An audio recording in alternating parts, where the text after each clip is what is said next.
In this lecture, we're going to look at a second way to solve systems of equations, which is to use the method of elimination. This method isn't nearly as flexible as the method of substitution, but when the scenario presents itself, this can be a handy way to solve a system. Before we can get to the method of elimination, let me remind you of two facts about equations. First, the solution set to an equation is not changed if we multiply or divide both sides by the same non-zero constant. We've actually used this a number of times when we were solving equations in a single variable. That's in fact how we get to the solution in our last step a lot of times. If we have an equation like 3x equals 6, obviously the solution to that is x equals 2, and the way that we prove that when we're first learning algebra is we divide both sides by 3.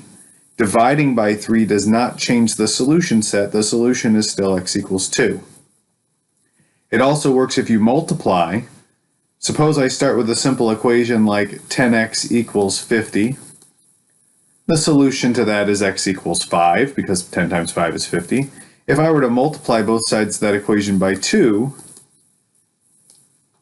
I get 20x equals 100, and what's the solution to that equation? Well, it's still x equals 5. If you multiply or divide both sides of an equation by the same non-zero constant, then you don't change the solution set. That's true regardless of the number of variables. A second fact about equations, which we haven't used yet, but is something that we'll use in this video, is if we know that A is equal to B and C is equal to D, then A plus C is equal to B plus D. One way to visualize this is to stack the two equations, A equals B and C equals D, and then imagine adding straight down on the left side and straight down on the right side. A plus C must be equal to B plus D. Let's start with an example that uses that second rule, since it's something that we haven't touched much. Here we're asked to solve the system 3x minus 2y equals 7 and 5x plus 2y equals 17. We could solve this system with the method of substitution, but I want you to notice that regardless which variable we solve for, we're going to wind up with fractions, because none of the coefficients divide into each other. That's not to say that substitution isn't a good way to do it, but using this second rule about equations, we can actually isolate one of the variables without having to do a substitution. Notice that on the left side, the coefficients on y are opposite of one another. So if we were to add the left sides of the equations together, then the y's would actually cancel out. So we're going to use that rule that says if we take the sum of the left sides of the equation, that's going to be equal to the sum of the right sides. I actually show this by drawing a line underneath and adding. Here everything's organized so that the like terms are stacked. 3x plus 5x is 8x. Negative 2y plus 2y is 0. That's the reason why we're adding these together. And you'll notice that the y's have been eliminated. That's why we call this the method of elimination. 7 plus 17 is 24. And now we have an equation in one variable that's very easy to solve. If 8 times x equals 24, then x equals 3. Now we just have to back substitute. And we can choose either of the original equations to solve for y, because it's supposed to be the same solution either way. I'll arbitrarily choose the second equation. So I'm going to let x equal 3 in the second equation. And I get 5 times 3 plus 2 times y equals 17. So 15 plus 2y equals 17. Subtracting 15 from both sides, we get that 2y is equal to 2. So y is equal to 1. And our proposed solution is 3, 1. If I wanted to check that, I would check it in the first equation, since I already know it works in the second equation. Plugging 3 in for x and 1 in for y, we get 3 times 3 minus 2 times 1 is supposed to be equal to 7. Well, 3 times 3 is 9, and 2 times 1 is 2, and that really is equal to 7. So 3, 1 is the solution. Geometrically, this is the graph of two lines with different slopes, and so they intersect at one point, so it's not surprising that there's only one solution. So while we could have done this example by substitution, you can see it was just begging us to use this elimination method because the y's were going to cancel away when we added the left sides together. What if there is no obvious step like that? Look at this example. 2x minus 7y equals negative 50, negative 4x plus 9y equals 70. Here, if we add the left sides of the equation together, it's not going to eliminate either of the two variables. So does that mean that we have to use substitution? No, while we could use substitution, this is where that first fact about equations comes in. We can multiply or divide both sides of either of those equations by the same non-zero constant and change the coefficients. In particular, I'm focused on the x's. It would be very easy to turn this first term into a 4x. I would just multiply by 2. And to counterbalance that, I multiply every term by 2. You have to multiply every term on both sides by the same non-zero constant if you want to avoid changing the solution set. So my step here would be to multiply the first equation by 2. When I multiply the first term by 2, I get 4x. When I multiply the second term by 2, I get negative 14y. And when I multiply the right side by 2, I get negative 100. I'm not altering the second equation in any way because I already have terms that will cancel. The x's are going to cancel here. Now I'm going to add. The x's cancel. Negative 14y plus 9y is negative 5y. And negative 100 plus 70 is negative 30. And now we can solve for y. This is y equals 6. And now that I know what y is, I can back substitute to find x. And I can plug into either equation. Let's plug into the first equation this time. I'm going to let y equal 6 in the first equation. And I get 2 times x minus 7 times 6 equals negative 50. So 2x minus 42 equals negative 50. Adding 42 to both sides, I get 2x equals negative 8. And so x is equal to negative 4. And our proposed solution is negative 4 comma 6. We could check that in the second equation. Negative 4 times negative 4 is positive 16. 9 times 6 is 54. 16 plus 54 is 70. This is our solution. Again, not surprising that there's only one solution because the graph of each equation would be a line. Those two lines have different slopes, so they touch at exactly one point. Here's another example. 5x minus 3y equals 38, and 4x plus 11y equals 17. Unlike the previous example, we can't multiply one of these two equations by an integer in order to get a cancellation. One option is to use fractions, and there's nothing wrong with that, but if I wanted to work with fractions, I'd just use the substitution method. The alternative is to multiply each equation by different constants and force a cancellation. It's kind of like building up a common denominator. You can do that for the x's or for the y's. Now, which one do you choose? Well, there are different reasons that people would choose different variables. Some people would choose the 5 and the 4 because those numbers are kind of nice. They don't want to deal with the 11. I personally would deal with the y's because the signs are already opposite of one another. I'm basically trying to build up to the least common multiple of 3 and 11 with opposite signs so that they'll cancel. So I'm going to multiply the first equation by 11, and I'm going to multiply the second equation by 3. So when we multiply each term of the first equation by 11, we get 55x minus 33y equals 418. And when we multiply each term of the second equation by 3, we get 12x plus 33y equals 51. Now the y terms will cancel. I want you to know it would be perfectly acceptable to also cancel the x's. Just make sure that you get opposite coefficients. So you might choose to multiply the first equation by 4 and the second equation by negative 5 so that the x's have opposite coefficients. You might want to consider pausing the video and trying to do it that way after you do it this way to see which way you like better. I went after the y's because the coefficients were already opposite. Adding the left side together, we get 67x because the y's cancel. And adding the right side together, we get 469. This isn't nearly as easy as our other examples because that's not in the multiplication tables. We would divide both sides by 67. Now I made up this example, so I'm pretty sure this comes out to x equals 7, but let's just double check with the calculator. 469 divided by 67 is 7. Now we're going to back substitute, so I have to plug 7 into one of the two equations.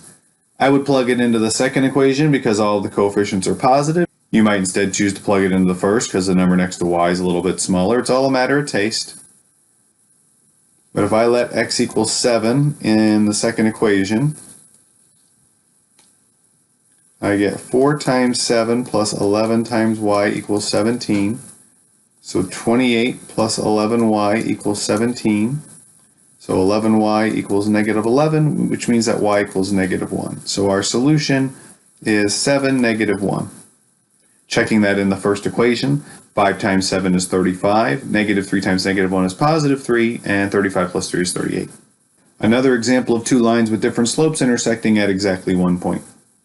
Let's look at another one, and I will warn you that this is a special case, but I want to give you a little bit of practice doing this on your own. Pause the video and see if you can find a way to cancel the y's. Okay, now there are lots of options actually, but the least common multiple of 4 and 10 is 20. So I'm going to multiply the first equation by 5, and I'm going to multiply the second equation by 2. If your idea was to multiply the first equation by 10 and the second equation by 4, that's just as good as this step. Multiplying each term of the first equation by 5, we get 30x minus 20y equals 60. And in the second equation, we get negative 30x plus 20y equals 80. We are going to get the y's to cancel, but notice that the x's cancel as well. The left side comes out to 0 because everything canceled away. On the right side, we have 60 plus 80, which is 140. And we wind up with this nonsensical statement that 0 is equal to 140. I hope you know that 0 is not equal to 140. And if you think 0 is equal to 140, I will happily trade you my $0 for your $140 anytime you want. But basically, this is saying the only way that this system could have a solution is if 0 is equal to 140. But 0 is not equal to 140, therefore there is no solution. Geometrically, what happened here is that we have two lines with the same slope, but they go through different y-intercepts. If you take the time to solve each of these equations for y, you'll get 2y equals mx plus b forms where m is the same but b is different. And so the lines run parallel to one another. And since they're parallel, they never intersect, and so the system has no solution. We call an equation like this a contradiction, and we call a system like this an inconsistent system. Maybe I shouldn't give it away, but the next example is another special case. This says 21x minus 7y equals 14, and 6x minus 2y equals 4. I'd like you to find a way to get the y's to cancel here. Pause the video and see if you can cancel those y's. The least common multiple of 7 and 2 is 14. I want to make sure that I get opposite coefficients though. So if I choose to multiply the first equation by 2 to give me negative 14, then I need to multiply the second equation by negative 7 so that I have a positive 14. I need to make sure the coefficients are opposite of one another. So I need to multiply by two numbers with opposite signs since the coefficients are currently the same. So let's see, if we multiply every term of the first equation by positive 2, we get 42x minus 14y equals 28. And if we multiply every term of the second equation by negative 7, we get negative 42x plus 14y equals negative 28. Just like in the last example, every term on the left side is going to cancel away, giving us 0. But here on the right side, we also get 0. 0 equals 0 is a true statement. Now, that does not mean that every ordered pair is going to work. You can see that if you plug 0 in for x and 0 in for y, you're not going to get 14. But what this is indicating is that there are infinitely many solutions. Basically, any ordered pair that makes the first equation true will also make the second equation true, and that's because it's the same equation in disguise. These two equations represent the same line. So geometrically, if we graph the first line, the graph of the second line would go directly on top of that. And so there are infinitely many intersection points between these two lines because they sit in the exact same spot. So any ordered pair that makes the first statement true also makes the second statement true. Or in other words, any solution to the first equation is also a solution to the second equation. So for example, it's easy to see that when x is 1 and y is 1, we get 21 minus 7 equals 14. So 1, 1 is a solution to the first equation. 1, 1 is also a solution to the second equation because 6 minus 2 is 4. Any ordered pair that makes the first statement true also makes the second statement true. There is no solution when we get a contradiction at the end, a statement that's blatantly false.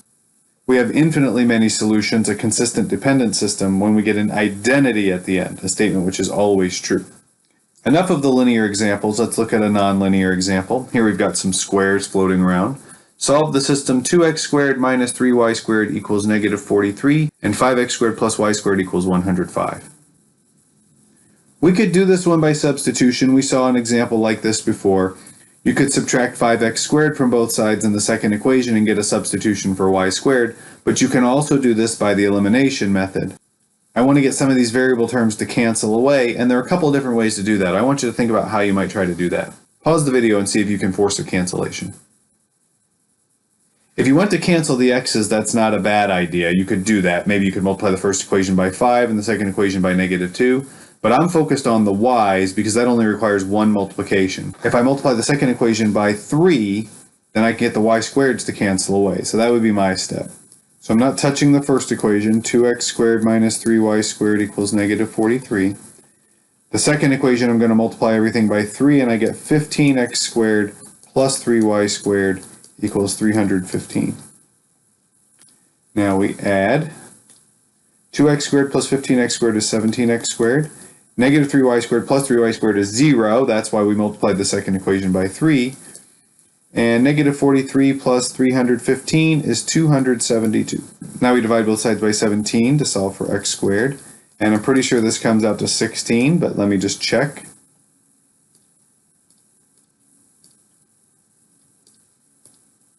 Nice. And if x squared equals 16, that means x equals plus or minus 4. There are two possible values of x. X equals 4 or x equals negative 4. Now I need to back substitute, and I have two substitutions to do. I have to let x equal 4, and I have to let x equal negative 4.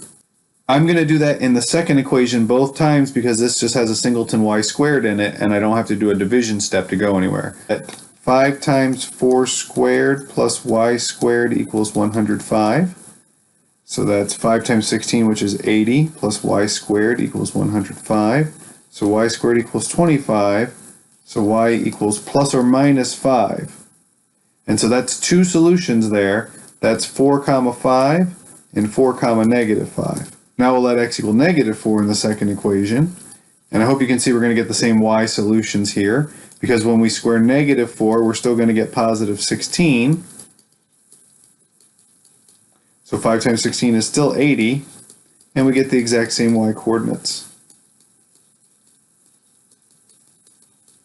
So again, two more solutions. We get negative 4 comma 5, negative 4 comma negative 5, and we wind up with 4 solutions here. We haven't seen an example with 4 solutions, but these aren't basic graphs. Here we've got a hyperbola and an ellipse, and they touch each other in 4 different spots. Let's try another nonlinear example. This says solve the system 36 over x minus 9 over y equals 0 and 24 over x plus 15 over y equals 7. Some textbooks will tell you to use a substitution here. I don't think that's necessary. When you add fractions with a common denominator, you just add the numerators. So if we can make the numerators of the x's or the numerator of the y's opposite of one another, then they'll cancel. I personally would go after the y's. Maybe you can see the x's easier, but the y's already have opposite signs. So 9 and 15 both divide into 45. That's my least common multiple.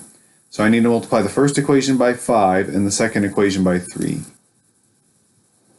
When you multiply a fraction by a whole number, you only multiply the numerator by that whole number. So 36 over x times 5 is 180 over x, not 180 over 5x. You're multiplying by 5 over 1, not 5 over 5. 9 over y times 5 is 45 over y. And 0 times anything is 0. We're multiplying the second equation by 3. 24 over x times 3 is 72 over x. 15 over y times is 45 over y. And 7 times 3 is 21. When you add fractions with a common denominator, you just add the numerators. So 180 over x plus 72 over x is 252 over x. The y's cancel, and 0 plus 21 is 21. If we multiply both sides by x, we get 252 equals 21x, and now we just divide both sides by 21, and we get x equals 12, I believe. Now I know what x is, so I can back substitute. I'm going to let x equal 12 in the second equation. I'm choosing the second equation because there are no minus signs. I can't screw anything up there. So I get 24 over 12 plus 15 over y equals 7. Well, 24 over 12 is 2. So this is 2 plus 15 over y equals 7. Subtracting 2 from both sides, I get 15 over y equals 5. And in the previous example, I didn't know the answer just by looking at it, but here I don't see a reason to move everything around. This just says 15 divided by what equals 5? Well, that's y equals 3. So our solution is 12, 3. Let's check that by plugging into the first equation.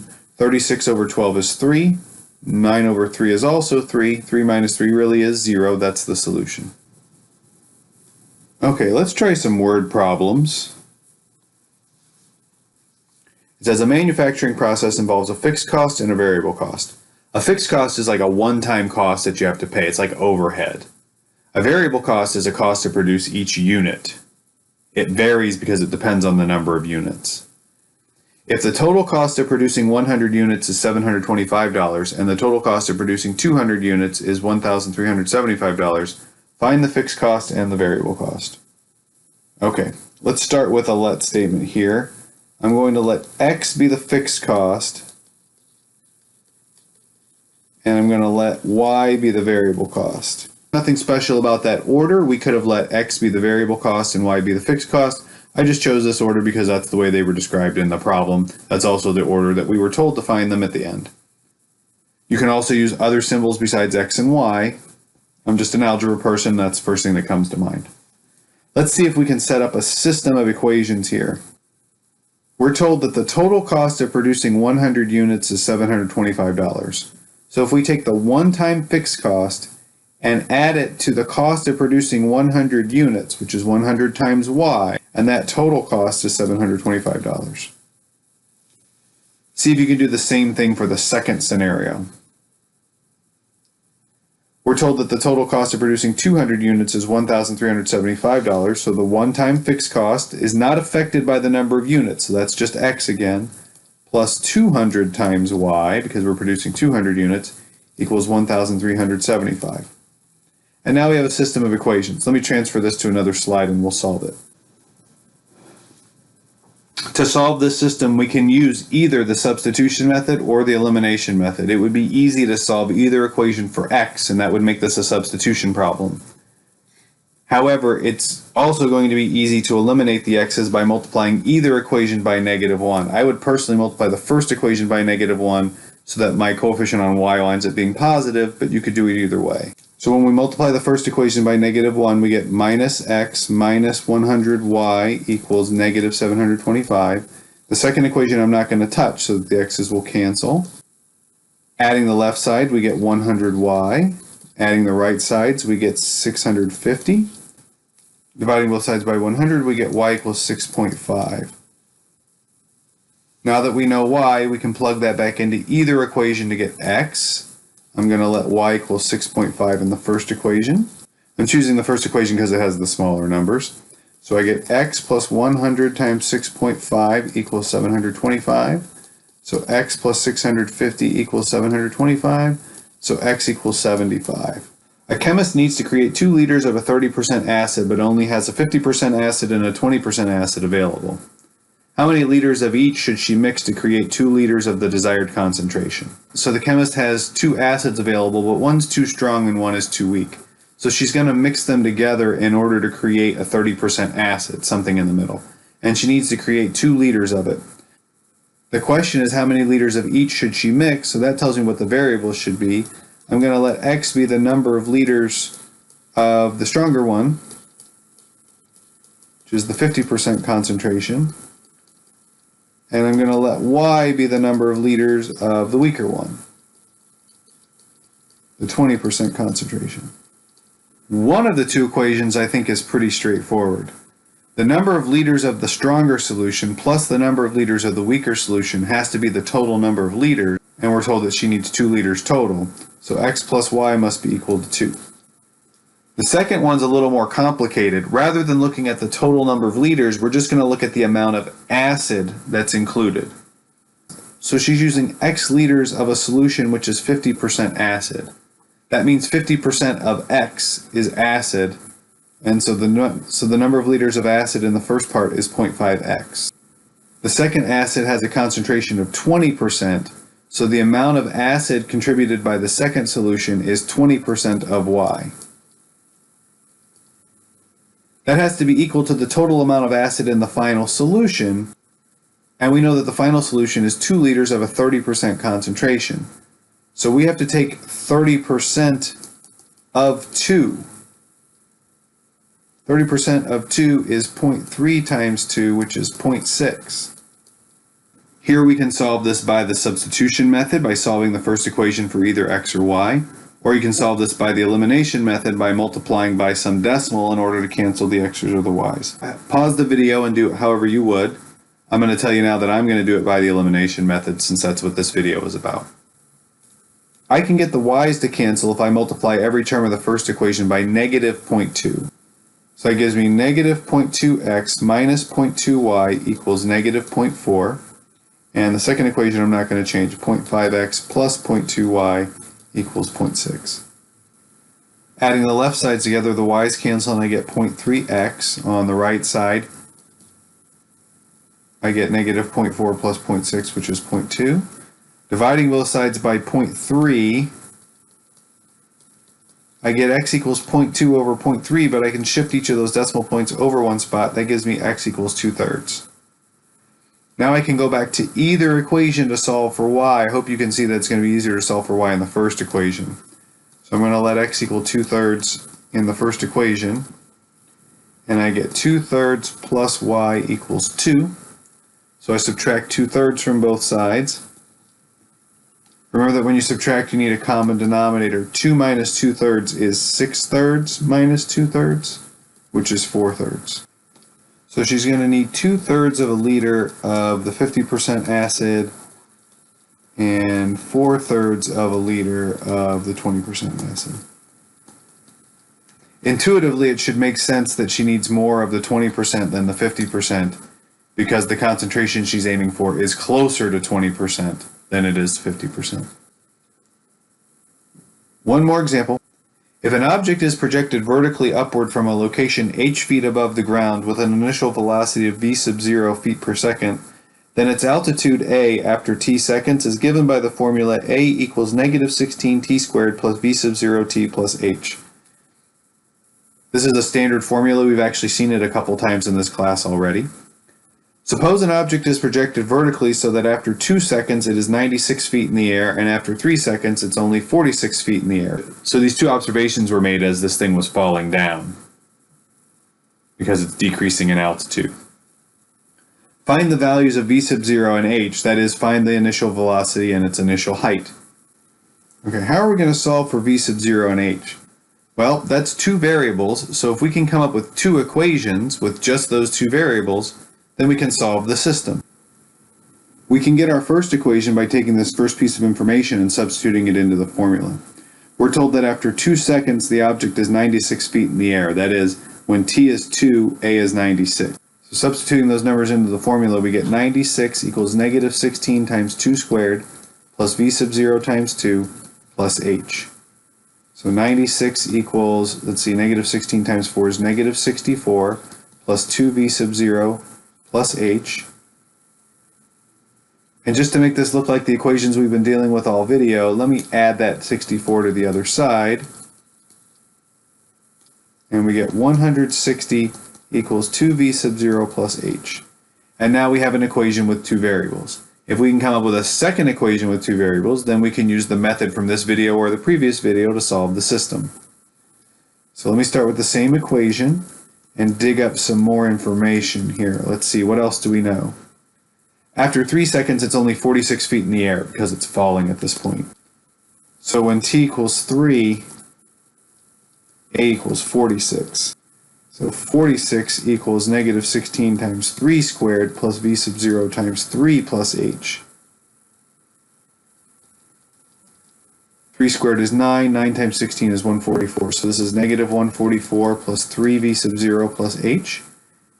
Again, to make this look like the kind of equations we've been dealing with in this section, I'm going to add the 144 over to the other side. Then we get 190 equals 3v sub 0 plus h.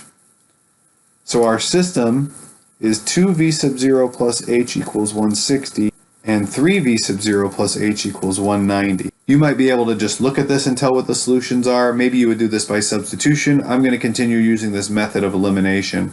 I'm going to multiply everything in the first equation by -1, and I'm going to do it without writing out the step this time. So negative 2v sub 0 minus h equals negative 160. 3v sub 0 plus h equals 190. And now you can see the reason I did that was to get the h's to cancel. Negative 2v sub 0 plus 3v sub 0 is just v sub 0. And on the right side we get 30. So the initial velocity is 30 feet per second. We can use that to solve for h. So I'm going to let v sub 0 equal 30 in either equation. I'll do it in the first equation because the numbers are a little bit smaller. So I get 2 times 30 plus h equals 160. So 60 plus h equals 160. So h equals 100. That's 100 feet. We can now update the model. This is negative 16t squared plus 30t plus 100. And now that we have that, we could answer some other questions. Like we could set this equal to 0 and figure out how long it takes for the projectile to hit the ground. Or we could use opposite of b over 2a and then plug that in to figure out the maximum height of the projectile. Once you know what those constants are, there are lots of other things that we could do. We were only asked to find v sub 0 and h, so we would stop there. So that covers the method of elimination, some special cases, and some applications. If you have any questions for me, please email me or see me in an office hour.